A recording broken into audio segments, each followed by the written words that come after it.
আসসালামু আলাইকুম। পঞ্চম শ্রেণী 18 পৃষ্ঠায় 2 নং সমাধান করব। 2 নং এর সাইডে অঙ্ক আছে, দেখো 1 2 3 4।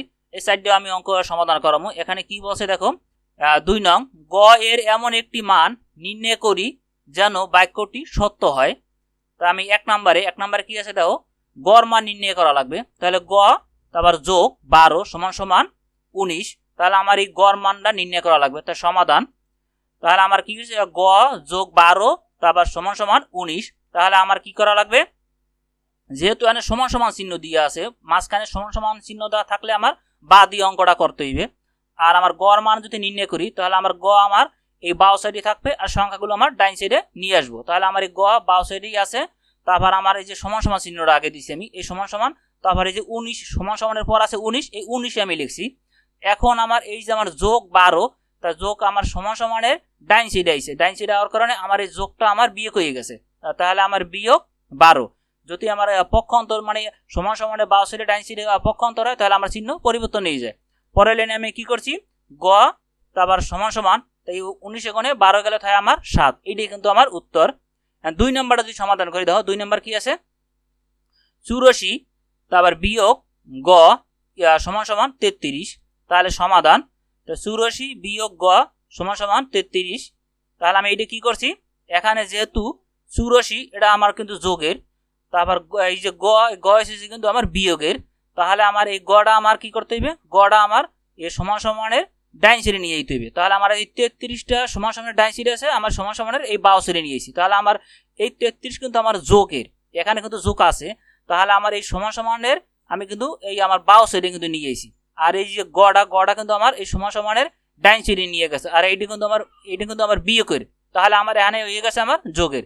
তারপরে লাইনে আমি কি করছি, এই আমার 84 গুণে 33 বাদ গেছে, তাহলে আমার থাকে এই 15। তাহলে এই সমান সমান গ।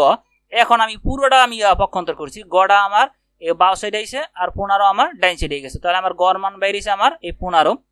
এখন আমি যে 3 নাম্বারটা সমাধান করে দাও। 3 নাম্বার কি আছে, এখানে আছে 8 গুণ গ সমান সমান 32। তাহলে সমাধান 8 গুণ গ তারপর সমান সমান 32।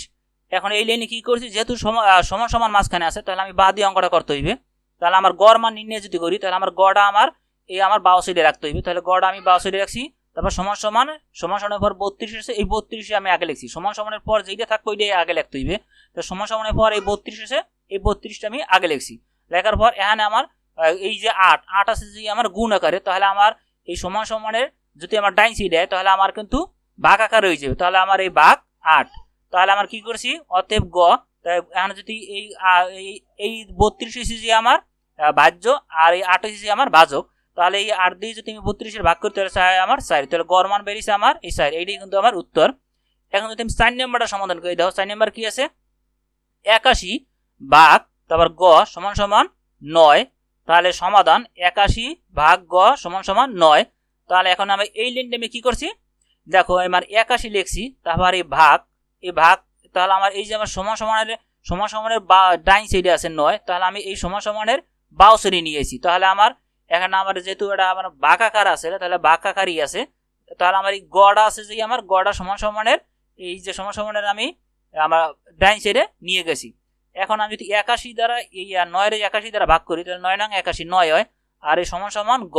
তাহলে আমার পুরোটা আমি পক্ষান্তর করবো, গড়া আমার এই বাও সাইডে আনবো আর 9 আমার ডাইন সাইডে যাইবে। তাহলে আমার গড় মান বেরিয়ে আমার এই 9। এইটাই কিন্তু আমার উত্তর।